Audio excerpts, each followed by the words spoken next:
Teman-teman, ada yang udah tahu ada berapa syarat-syarat wudhu? Yang udah tahu, alhamdulillah. Yang belum tahu, kita belajar sama-sama dan kita cari tahu ya. Jangan sampai kita nggak tahu, jadi sabodo amat. Nggak boleh teman-teman.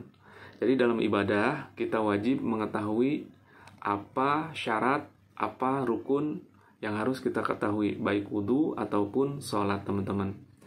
Sebelum kita lanjut videonya, jangan di skip dulu teman-teman. Yang belum berteman, silahkan berteman agar tidak ketinggalan informasi atau pelajaran yang harus kita ketahui, yang penting kita ketahui dalam kehidupan sehari-hari. Dan boleh like, share, dan komen. Dan boleh share ke teman-teman kita yang mungkin belum tahu teman-teman ya, yang belum mengetahui apa itu syarat-syarat wudhu. Share sebanyak-banyaknya, mudah-mudahan menjadi amal jariah buat kita semua. Amin, amin ya robbal alamin. Nah teman-teman, dalam kitab Syafinatun Najah dijelaskan syurutul wudhu'i asyaratun.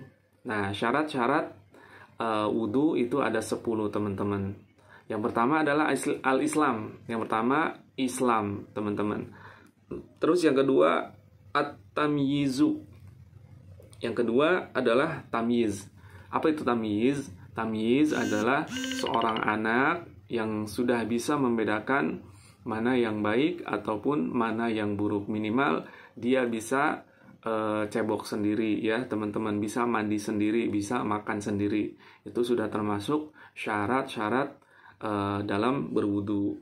Nah yang ketiga adalah wan naqa'u anil haidi wan nifasi.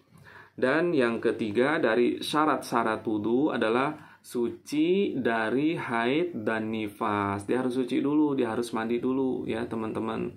Baru dia berwudu. Ya baru syah wudunya. Terus yang keempat dari syarat-syarat wudu adalah wa amma yamna'u usulal ma'i ilal basyarati. Dan yang keempat adalah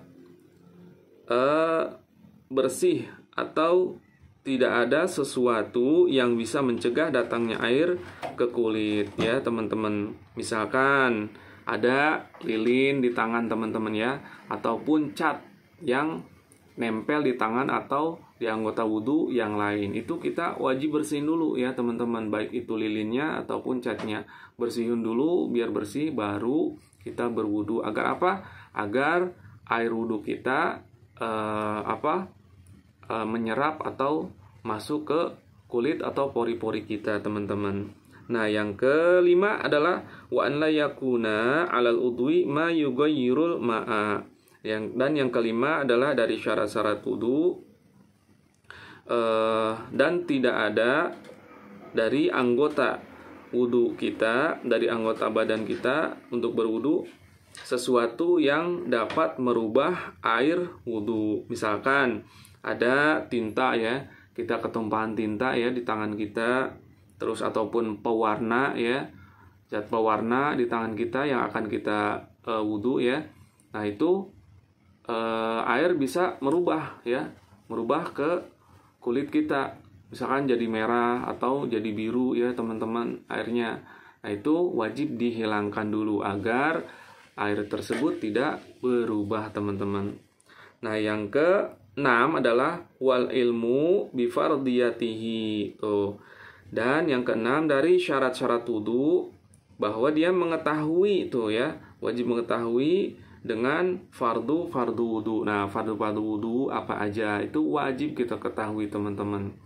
Alhamdulillah di video-video selanjutnya kita telah bahas rukun-rukun wudu.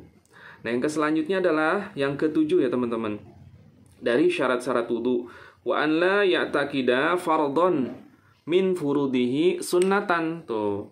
Jadi kita tidak boleh meyakini fardu wudu dari fardu wudu itu adalah sunnah tuh, tidak boleh.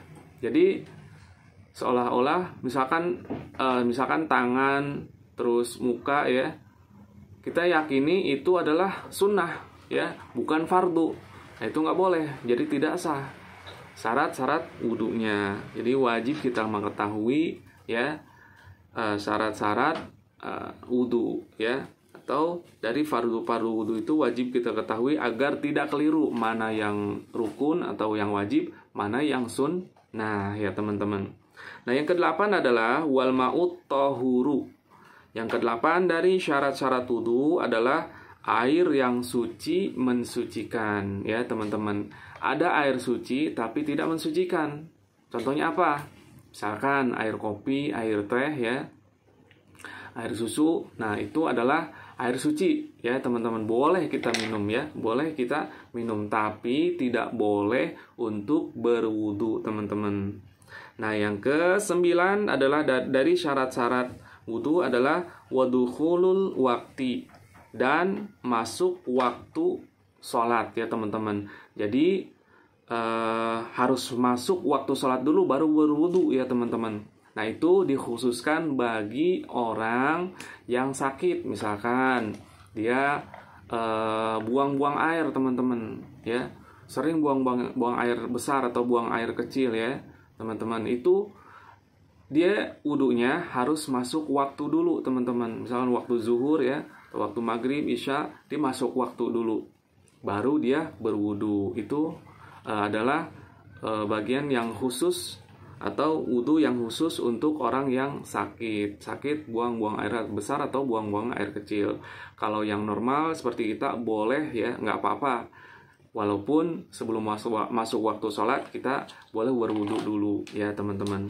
Nah yang ke-10 yang terakhir dari syarat-syarat wudu adalah wal muwalatu lidaimil hadasi, dan terus-menerus ya, terus-menerus perbarui wudunya bagi orang yang tidak berhenti hadasnya. Nah seperti tadi ya teman-teman, orang yang sering buang-buang air, itu artinya kita dawam wudu artinya dia harus segera wudunya teman-teman. Ketika dia setelah buang air, setelah buang-buang air besar nih, udah selesai nih, mungkin ada waktu jeda, bisa tahan ya beberapa menit, kita langsung buru-buru wudu dan langsung melaksanakan sholat. Jangan menunda-nunda teman-teman ya.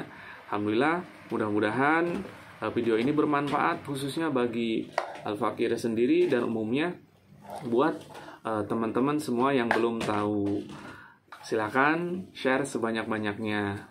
Barakallahu fikum. Assalamualaikum warahmatullahi wabarakatuh.